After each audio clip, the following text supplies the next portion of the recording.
Early 90s, Roxbury, Mission Hill projects. Racial tension higher than Mount Everest for the black man. But see, Charles Stewart knew this. He thought it would be easy to blame the murder of his white wife, Carol Stewart, on a black man in the Mission Hill project area. But why? See, then they seen us as criminals and animals. So we thought it'd be an easy alibi to get away with pinning his murder on us. But see, what this did was just cause an all-out war on the Mission Hill projects, where hundreds of apartments were ramshacked and raided, separated mothers from their children, arresting fathers and sons, which devastated that community until this day. That devastation is felt throughout the generations to this day. But in response to that, MissionSAFE wanted to help that community rebuild itself. So just out of a 300 square foot room, the conception and the idea of MissionSAFE was born. And all they wanted to do was provide a safe space and a warm hand for the people in crisis. And I can say fearlessly, we're doing that today. See, we're working with almost 750 young men and girls throughout Boston, in some of the most under-resourced communities, Roxbury, Mattapan, and Dorchester. And when I say the violence and the trauma is beyond what any of us will expect, that's just a short version. What they're living through on a daily basis is undescribable. And so what we know when we see our young people, that they're coming to us with a third grade reading level. The unemployment rate is almost 20% for black and brown people.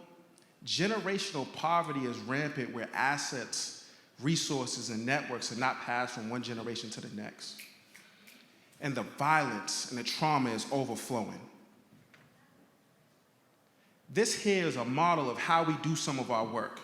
See, when we see young people, they're coming in a little bit where we're seeing them disheveled. We're seeing them hopeless. We're seeing them with the lack of confidence.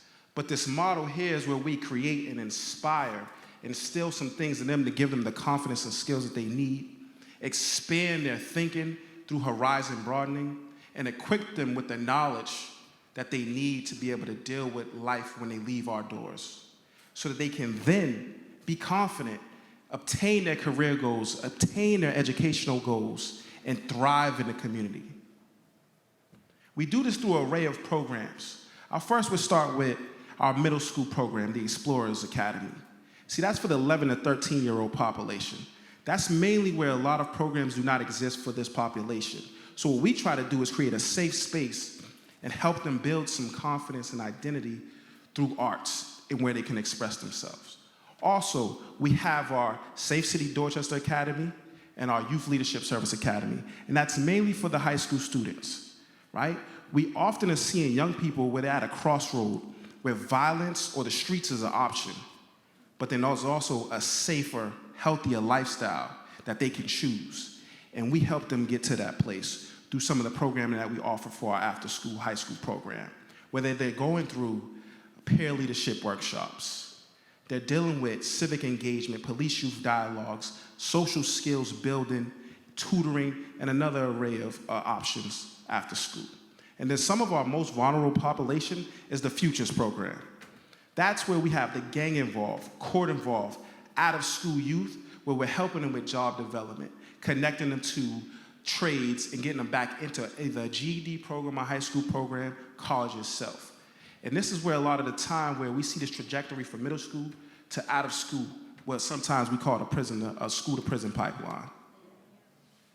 But what sets us really apart is that we have a unique mix of programs where all of these programs have opportunities to go to our basketball, go to our soccer, we have boxing, we have sewing, we have podcasting and music, and many more opportunities for our young people where it's not just about giving them some lecturing and skills, but it's more of like experiential learning through these activities so they can be young people. We also have over 20 years of experience creating trauma-informed experiential programming.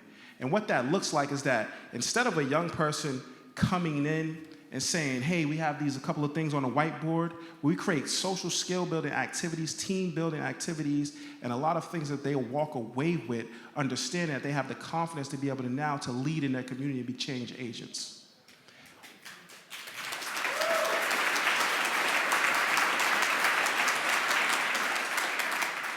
On site, we also have mental health support.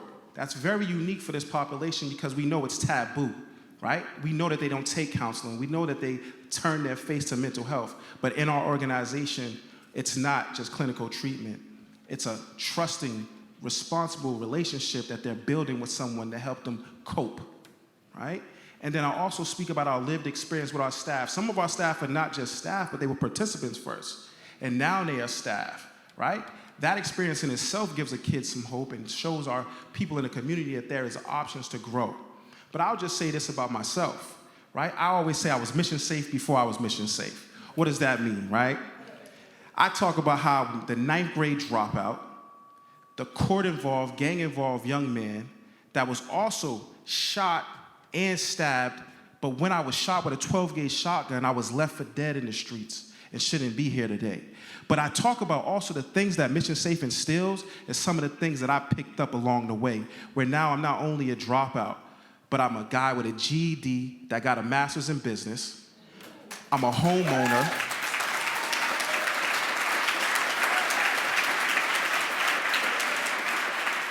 I'm a homeowner, a businessman, but I also am the young person who can now be a positive role model for those young people that lost hope and they can see the other side of the tunnel.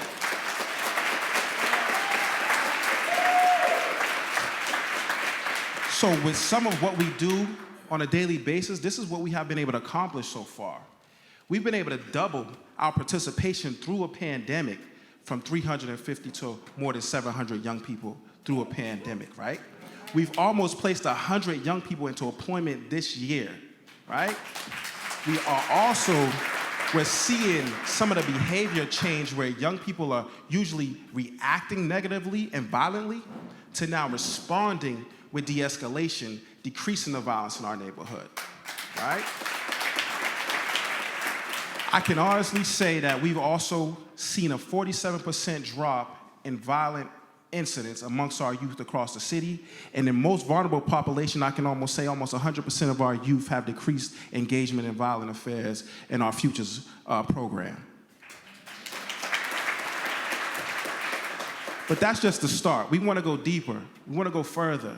And so what we're really trying to figure out is how do we double our efforts? How do we double our programming? We know how to do that, but we have to expand, right? We need a larger space. So for a hub for our location to house all our programs. We have at least 4 programs with a lot of subsets, but we're busting out the seams, so we want to have a larger space, right? We want to train other adults with the model that we use to build trauma-informed programs across the city and eventually the nation. And we also want to deepen our partnerships with the cities, with the businesses and organizations so that we can also place and show our young people that there are people out there that give them opportunity. But even in last, I'll talk about how we need to really have more staff to make this dream happen. You know, we need on-site mental health support more than we can even speak of, right?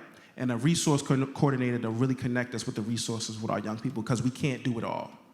And then lastly, our organization mostly works with people of color, but we need to diversify our board so we can become stronger, to look like the people we serve so that they can speak the life into the organization.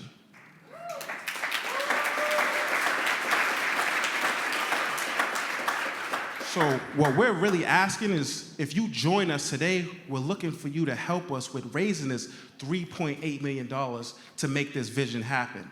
You can get involved with us by becoming a tutor, becoming a mentor, helping us with connecting us with your network, to helping us place young people into internships and helping us raise the $3.8 million. Because we know when you become a partner with MissionSAFE that we can transform lives. Thank you.